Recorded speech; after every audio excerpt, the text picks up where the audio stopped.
ask you about something that happened a few years ago that you made the news about and were pillared for. The discussion about a European Super League that you Yeah. were allegedly having behind closed doors. But look, I think there's a couple of things here. First of all, there is a difference in attitude to sport and cultures between Europe and the US.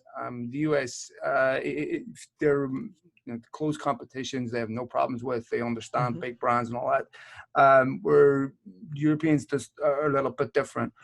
Do you see in the future, because we've had the discussion, the floated idea of Project Big Picture, do you see something in the future where we have a European Super League that consists only of the big clubs?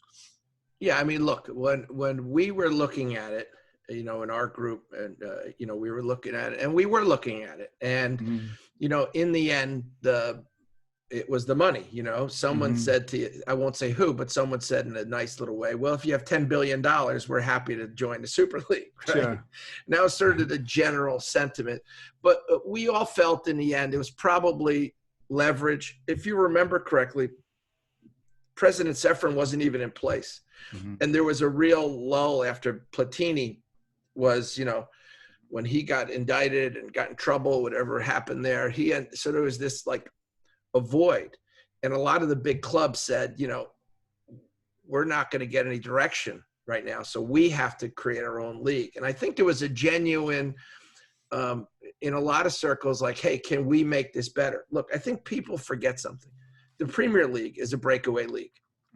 Okay. No one wants to admit that, but it was the EFL and it was under the FA and it was 96 clubs and, relegation, promotion to pyramid. And in the early 90s, they said, we're scrapping this and we are going to create the Premier League. And you know how many, and the Premier League, no doubt, I argue with Neil Barnett all the time, no doubt there's great British clubs. Great British clubs, from Celtic to Liverpool to Man United. So it wasn't like I wasn't suggesting ever that they weren't great clubs, but the league wasn't great. They had hooliganism. They had, stadiums were really dilapidated, and it was seen as sort of, I remember being in Arredo Braidas, the general manager of AC Milan, and Desai came in and said to him, "Don't send me to England. It's the elephant's graveyard." I mean, literally, that is a true story. And interesting. And people can't even conceive that now. They can't even conceive that. Chelsea's one of the biggest clubs on the planet. Yeah. Premier League is the biggest league in the world. So I guess now it's reared its head again. And I know probably what you know and everyone else knows what I read about, but I think the big picture concept for the Premier League didn't seem that radical to me. Okay. And everyone says, the media in particular said, the big clubs are just being greedy and being selfish. Well, then they're saying, the little clubs in the EFL, sure, they're going to take the charity. Well, in the end, isn't it the 6 or 7 through 20 were the ones that also acted in their self-interest?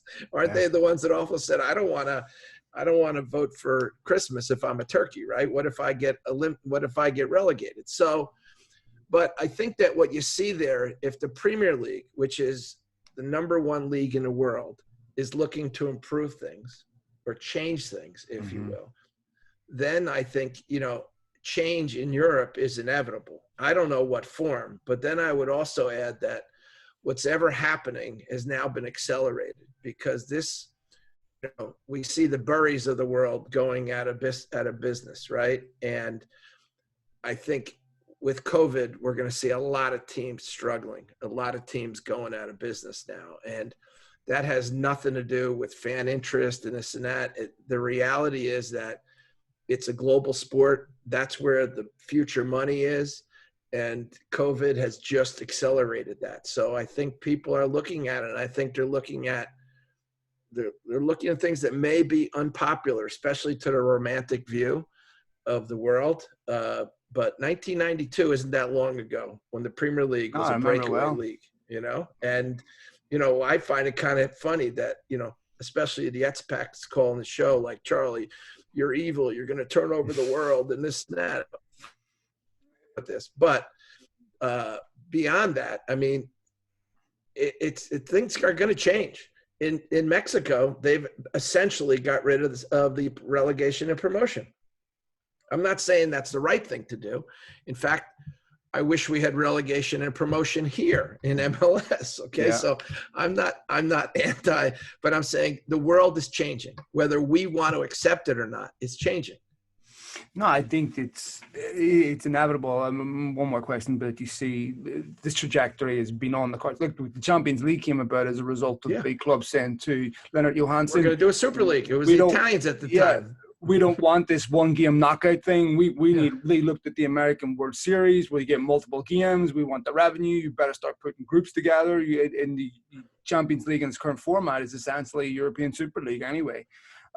It is. And look, you have Agnelli now, the head of the ECA, saying we need more home games. Mm-hmm. So he made a proposal that was, interesting out of itself. And again, it's a change. I don't know if it's going to happen or not, but he's saying, let's do 4 groups of 8. Mm-hmm. And so then we'll have 7 home games, each of us, mm-hmm. And we'll have more, we'll bring in more revenues.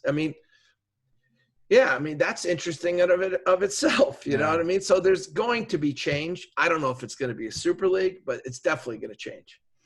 Let me ask you one more question, Charlie, because this summer we definitely saw a reduction in spending and big transfers. And I've always felt that the inevitable evolution of this will go towards similar model in the US, where we have much more free agency, where you're going to see a lot less clubs spending huge money on transfer fees. And obviously, as clubs adjust to this and get used to this, because next summer, there's not going to be a lot of money to spend. No one's going to have big money, especially with no fans.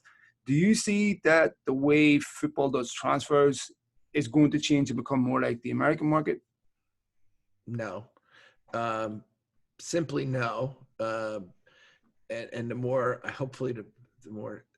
sophisticated answer would be that everything's evolving, that the big clubs are the only ones with money left. So think about it. Why would the big clubs want to do away with transfers? Because they can still buy all the players they want, right? So it's like a conversation I had with 2 big clubs that were playing in our tournament. I won't say who they were. 2 CEOs. And one was from an English club and one was from a Spanish club. And they were talking about another club in another top 5 league that was spending money. And they were really angry about this club. And I said, what do you guys want to be the only guys to play against each other? And they looked at me and both said, yes. And FFP? So, I think that there's it's different than American sports because our owner owns the Miami Dolphins. Mm-hmm. And he wants to win desperately. Boy, oh boy, does he want to win desperately, right? I get that. But at the end of the day, he sits with the 31 other owners, and they make decisions for the good of the league. I don't see that happening quickly in Europe. I don't. So I think that the status quo and even financial fair play helps keep big teams big and small teams small. So I don't see that changing for a while. Of course.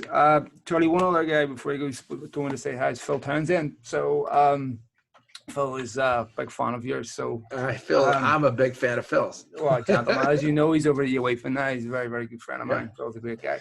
Charlie, absolute privilege to do this. Thank you so much. Wish you all the best. Love hearing your stuff on Sirius. And thanks for everything. You've always been a good friend to me. Really, really appreciate it. And good luck, everything.